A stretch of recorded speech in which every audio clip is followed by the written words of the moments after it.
Okay, Bismillahirrahmanirrahim. Assalamualaikum warahmatullahi wabarakatuh. Welcome to this presentation.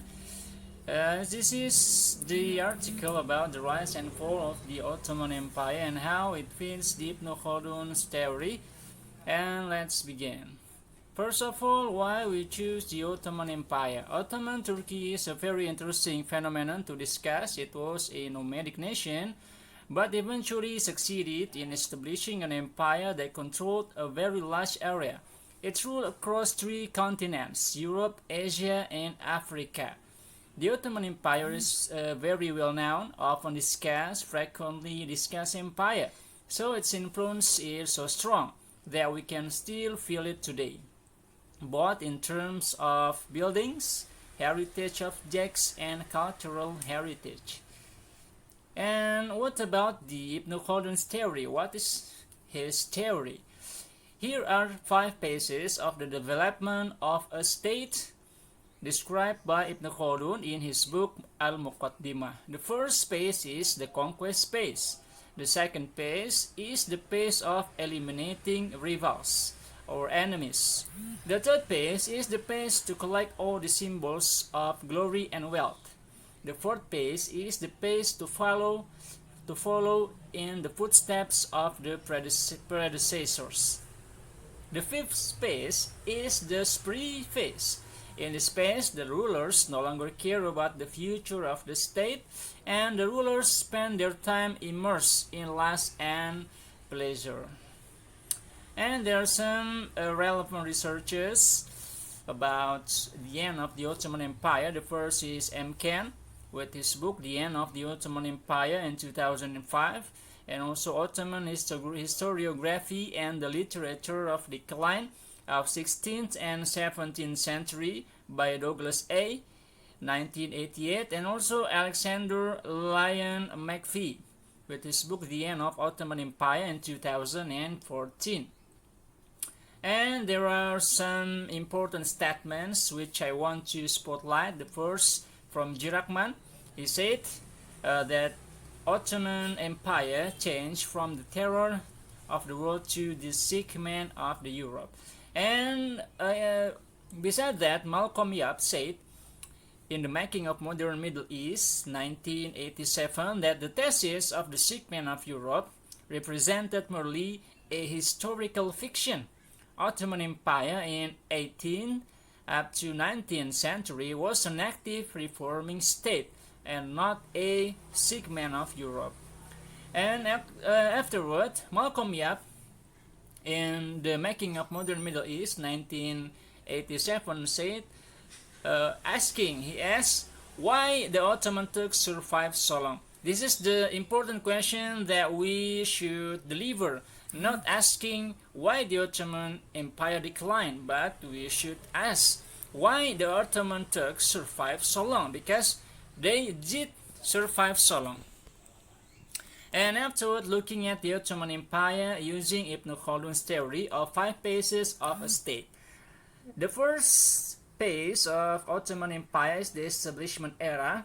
It's from 1299 up to 1402, and then the period of civil war from 1402 up to 1413, and then the revival from 1413 up to 1444, and then the golden age from 1444 up to 1687, and the period of stagnation and reform from 1687 up to 1922.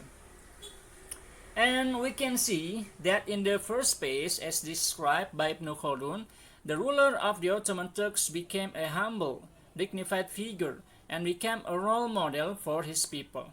During this period, we can find sultans who were just and treated their citizens well, such as Usman I, Orkhan I, Murad I, and Bayazid I.